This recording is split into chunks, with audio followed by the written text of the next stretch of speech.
You know, it's funny how people influence the decisions that we make in terms of buying instruments and what we're into and what we direct our attention to. Maybe it's our favorite player or our favorite salesperson at our local store, whatever. Well, when I was a kid, I was fortunate enough to have somebody who really guided me well at my local music store. And he, every step of the way made sure that I was getting quality gear and stuff that he would put on his own instruments or play himself. And I couldn't appreciate that more, and I think he steered me very well. So this Lakland 5594 is a product of that relationship. And it's interesting, I was 15 years old in 1999, or I guess 16 years old, but turned 16.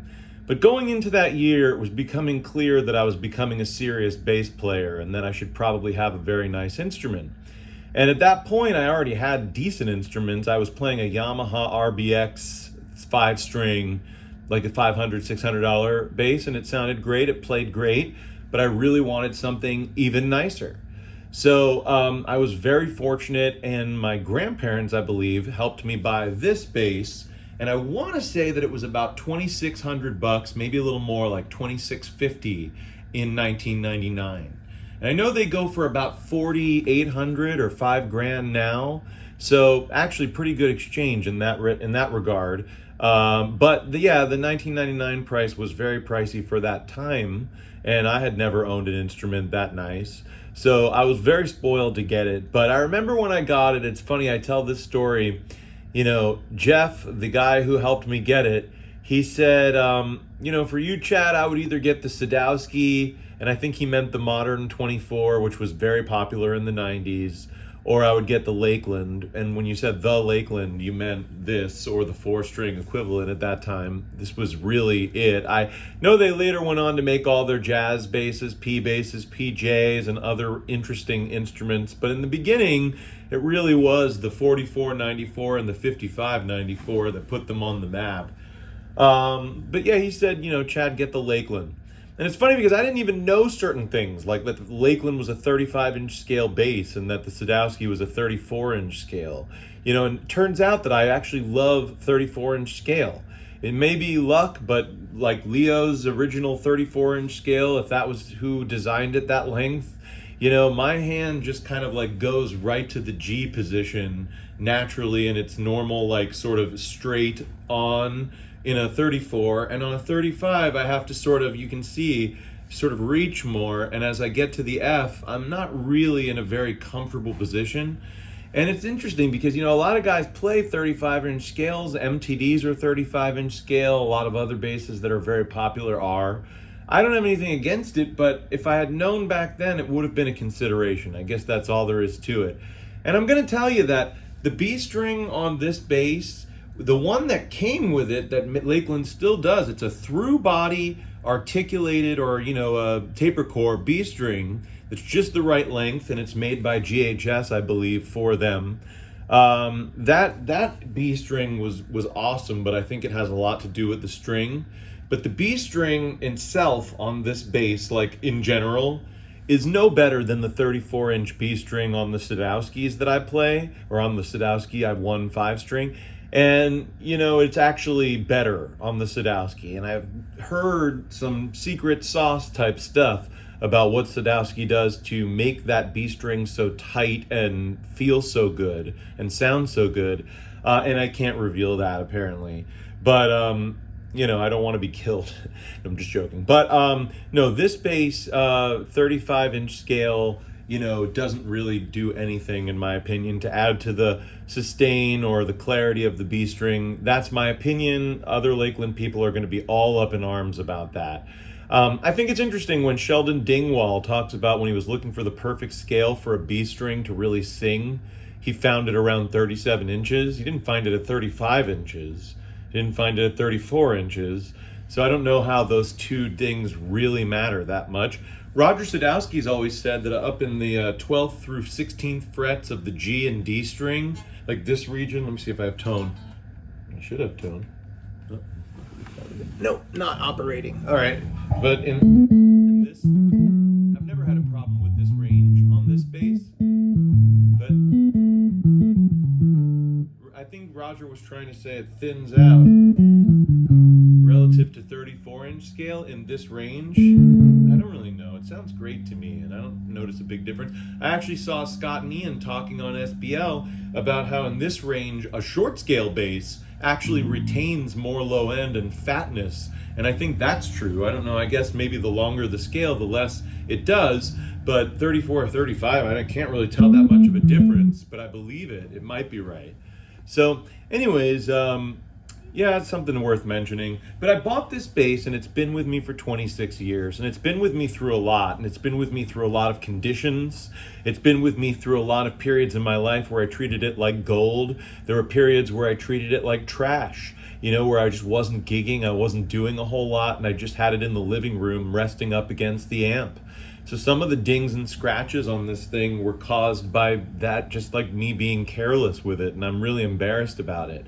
Luckily, one time I was careless with it and I got a ding in the back of the neck that I was able to get out perfectly with super glue, and somebody sandpapered it perfectly so you can't even feel that it's there. But in any event, this bass has been awesome to me over the years. And I was very lucky to have an instrument that really is in the all things Leo Fender style, because I really think this instrument was trying to be a jazz bass meets a P bass meets a Music Man, and maybe some elements of GNL in there too. So, you know, I always was a Fender person. I still am to this day. I really gravitate towards my precision basses and my Sadowski PJs. And so this still had a little bit of that going on. I would say that this pickup tends to dominate, and it's the Music Man pickup. And I've never actually known, and if I ever post this on the Lakland page, I can't wait to hear what people say in the comments, the true way that the knob and pickup selector switch work. I have a lot of hunches. I think it has to do with not truly understanding all the coils that are activated by what. I can tell you I generally have played this bass open, wide, dimed, with all the pickups on, or I push this switch to that side and it gives me a little bit of a tighter, more precise and attacky sound with maybe a little more mid scoop, not as much bloom in the mids. So those are my two main go-tos. This is not the original preamp. I gotta tell you something, those preamps that Bartolini was making in the 90s for these Lakland basses are really gold. And they say that they have a replacement for it, and they do, and that's what's in this bass, and I'll explain. I'll just tell you now, the preamp died on me around the 20-year mark, and it had lasted a long time, no issues, but it's time to finally replace it. And the guy who owns Bartolini at the time, and maybe still Clyde, I think, or Clyde, he got me into the right preamp for this bass, but it's not exactly the same. In some ways, like, it doesn't have the dip switches that allow you to switch the mid frequency, so it just has a push-pull, and that's interesting too, because I actually really like it pulled out, which I think gives it an 800 hertz boost and cut. So we have that on the original one, the dip switches with a bunch of options. Also, the original one just had a little more balls. You know, I have heard stories from Carl Pedigo, one of the original builders at Lakland, and somebody who's still one of the best people to send a Lakland bass to work on. And I think he still does it. But I heard from him that when Dan was originally testing preamps for Bartolini at the time that this thing was invented, you know, he was really thinking in terms of competing with synths and really low-end stuff, and that 5-string hot thing, he really wanted to capture that. And so I think that, you know, the original preamp was the first one that really blew him away in terms of just punch and intensity and bottom. This one maybe is that 85% of the way there. It's not quite the same, but it's very close. It matches the bass. These are the original pickups. They're the Bartolinis. Lakland went on to do their own pickups. I think they sound great.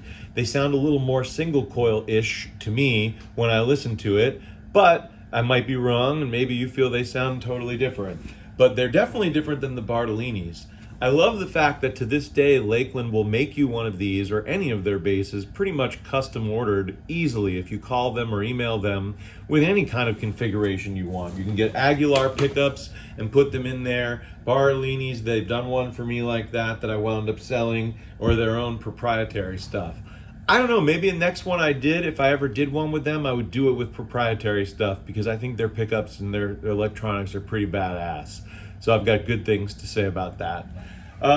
Gosh, what else to say? Well, so I had this bass totally renovated but in 2020 by Carl Pedigo. I had a situation where the frets got so bad and the bow in the neck got so bad from years of not really knowing how to do my own setups and having relief that was too much in the neck and just playing that way as a young 20-something because your tendons never hurt when you're 20. And, I wound up needing some major work. So I sent this back to Carl, who had leased or has some space at that time in the Lakland shop.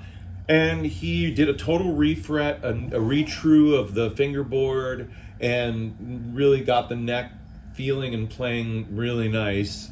For example, that little thing on the back of the neck, it's like you wouldn't even know it's there after he gave it, I guess, a little sanding or whatever he did too. So this bass is really cool because, when he got it, he told me that at the time that this was made, there were several builders and that the one who did this one was actually the worst and was famous for being the worst. And the reason he knew is because he was the one person who didn't sign the actual neck.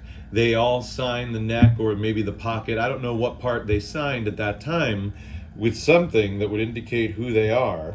But this one was not. And so he knew who it was, and he told me I'm not surprised that it didn't hold up as well, as if the craftsmanship wasn't as good.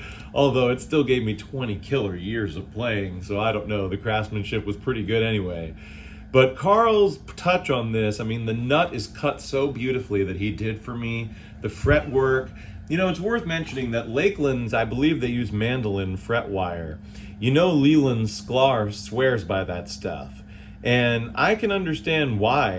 There is an incredible fret feel. And I'm playing some creepy Pee-wee's Big Adventure type music.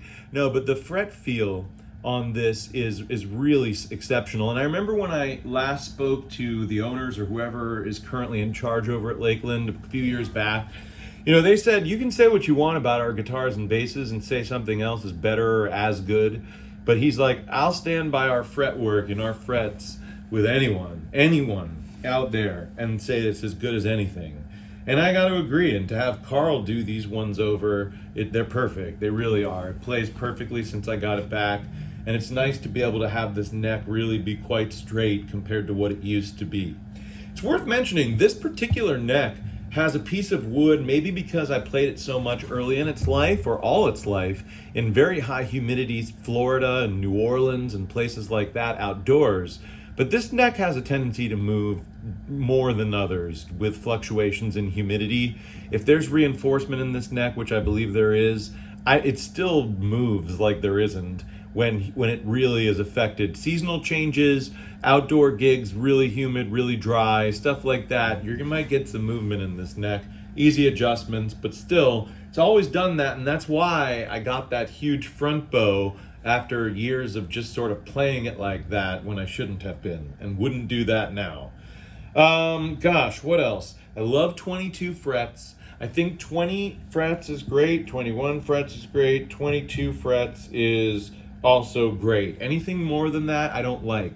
That's just me. I'm not a tapper. I don't play in the upper register a lot, so I don't really care very much for anything like that.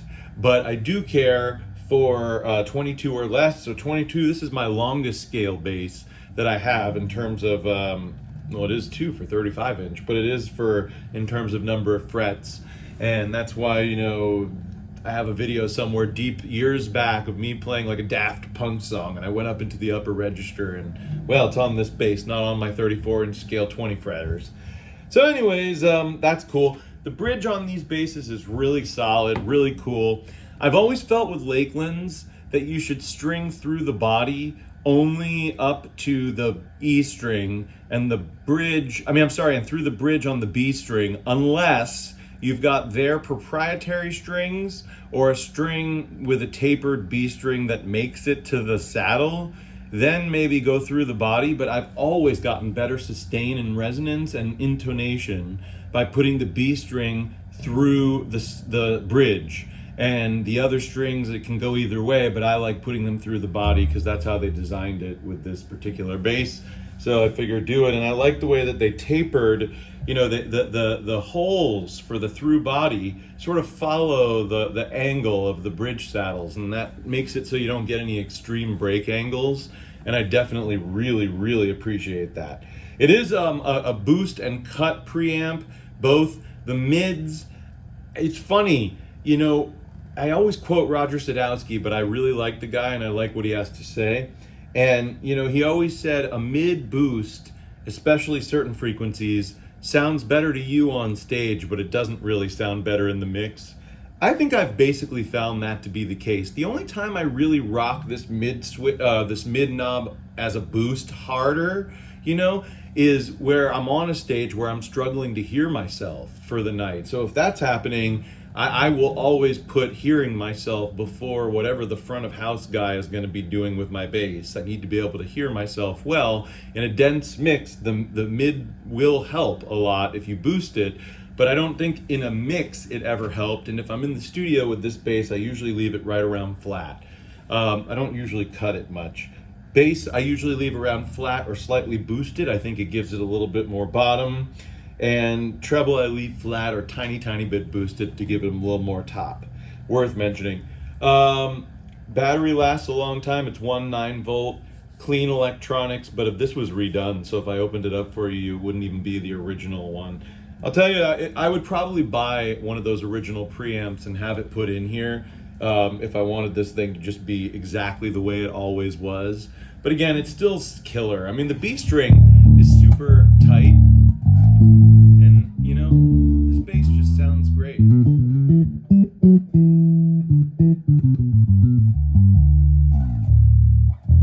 Yeah, actually, it's funny.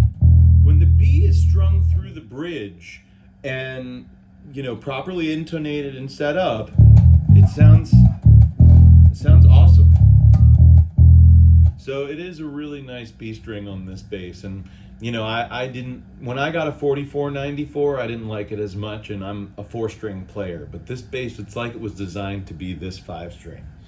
So yeah, it's cool. It's been on a journey with me for 26 years. It's nice and reliced up.